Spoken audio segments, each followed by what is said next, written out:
Have you ever looked up at the night sky and felt a little sad when it wasn't as bright as you remembered, when the stars seemed dimmer and the moon hid behind the clouds? Well, there's a story about a little fox who felt the exact same way. This isn't just any story. It's a tale about how even the smallest among us can bring back the light.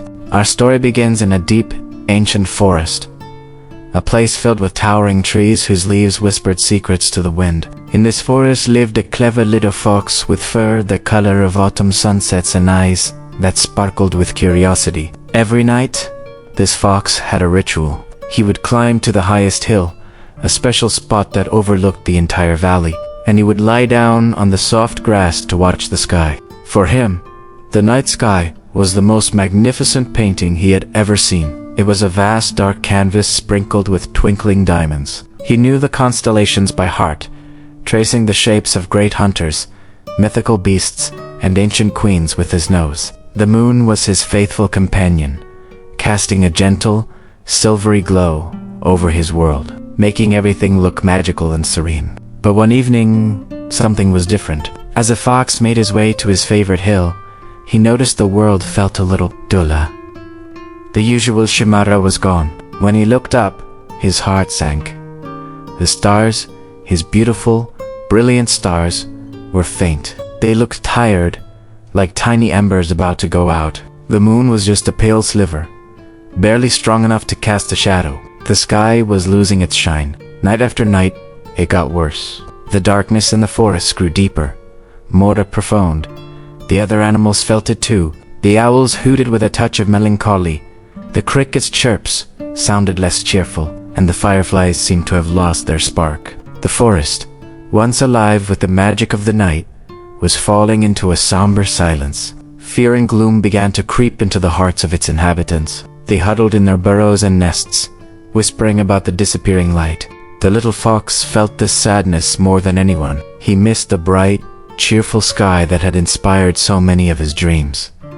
He couldn't just sit by and watch the darkness take over. He felt the fire ignite within him, a determination he hadn't known he possessed. If the stars won't shine from above, he thought to himself, then I will have to make them shine from below. It was a bold idea, perhaps even a crazy one. How could a small fox possibly light up the entire sky? But his heart was set. He scurried down the hill, his mind racing with possibilities. He thought about what glowed in his world. He remembered the shimmering dewdrops on spiderwebs at dawn, the glistening pebbles in the stream, and the rare, phosphorescent mushrooms that grew deep in the woods. These were his stars on the ground. His grand project began the very next day. He spent hours searching the forest floor, his sharp eyes scanning for anything that held a hint of light. His first discovery was a patch of smooth, white river stones. He gathered them one by one, carrying them in his mouth back to the high hill. He arranged them carefully in the grass, trying to mimic the patterns of the constellations he missed so dearly. But when night fell, the stones were just pale shapes in the gloom. They didn't shine. The fox wasn't discouraged. He knew this was just the beginning. The next day, he went to the stream and collected the most brilliant, quartz-like pebbles he could find, the ones that sparkled even in the dim light. He polished each one with his bushy tail until it gleamed. He placed these new pebbles among the river stones. That night, they caught the faint moonlight and offered a tiny, hopeful twinkle. It wasn't much, but it was a start. The other animals watched him with curiosity. A grumpy old badger grumbled, "What's that foolish fox doing? Does he think he can gather rocks to replace the stars?" A young rabbit, however, looked on with wide, curious eyes, wondering what the fox was up to. The fox ignored the whispers and doubts. He knew his mission was important. He ventured deeper into the woods than ever before, searching for the legendary glowing mushrooms he had only heard stories about. After days of searching, he found them in a damp, hidden hollow, casting an ethereal, soft green light. They were beautiful. Carefully, he harvested a few, making sure not to harm their roots, and brought them to his hill. He placed these living lanterns at key points in his ground constellations. That night, the effect was magical. The mushrooms cast a gentle, otherworldly glow, illuminating the polished pebbles and white stones around them. From a distance, it looked as if a small piece of the starry sky had fallen onto the hill. The young rabbit who had been watching finally gathered her courage and hopped over to the fox. "What are you doing?" she asked softly. The fox looked up from his work, his face lit by the mushroom's glow. "The sky has grown dark," he explained. "So I'm planting our own stars, right here on the ground. Maybe if we make our own light, we can remind the sky how to shine." The rabbit's eyes lit up with understanding and admiration. The next day, she returned with her family. They brought with them the shiniest things they could find, tiny shards of mica that glittered like silver, and dewdrops carefully collected on broad leaves, which acted like tiny lenses, magnifying the faint moonlight. Soon, other animals joined in. The squirrels brought glistening, amber-colored sap from the pine trees. The birds brought back iridescent beetle wings they found on the forest floor. The old badger, seeing the growing field of light and the hope it inspired, quietly appeared one evening and used his strong claws to unearth sparkling geodes, crystals that glittered from within.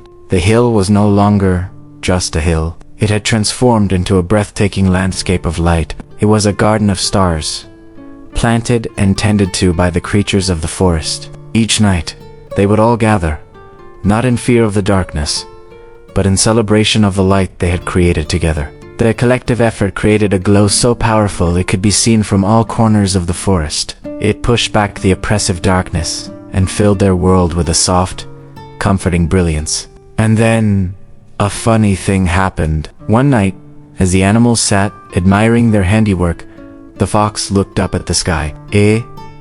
Blinked. A star, a real star, seemed to be twinkling a little brighter than before. Then another and another. It was as if the sky, seeing the magnificent reflection of itself on the hill below, was waking up. The constellations, faint for so long, slowly began to reclaim their brilliance. The moon, perhaps inspired by the light on the ground, seemed to emerge from behind the clouds, casting its silver rays down upon them. The light from above and the light from below met, and the world was no longer dark. The forest was bathed in a beautiful, dual radiance. The gloom was gone, replaced by a sense of wonder and shared accomplishment.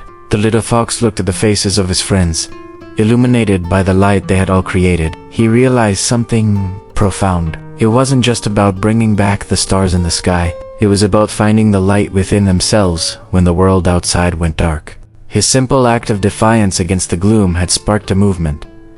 He hadn't waited for someone else to fix the problem. He had started planting his own small lights, and in doing so, he had shown everyone that even when you feel small and powerless, you can be the one who lights the first spark. This story of the fox teaches us something truly important. Sometimes, the world can feel like it's getting darker. We can feel overwhelmed, sad, or helpless. In those moments, it's easy to wait for the light to return on its own. But the fox shows us another way. He reminds us that we all have the power to create light. It might be a small act of kindness, a word of encouragement, or a bold idea that nobody else believes in at first. When the world gets darker, be the one who lights the first spark. You never know who you might inspire to join you in planting stars. You might just find that the light you create together is bright enough to light up the whole sky. Thank you for watching. If this story resonated with you, please give it a like and subscribe for more tales that spark a little light in the world. See you next time.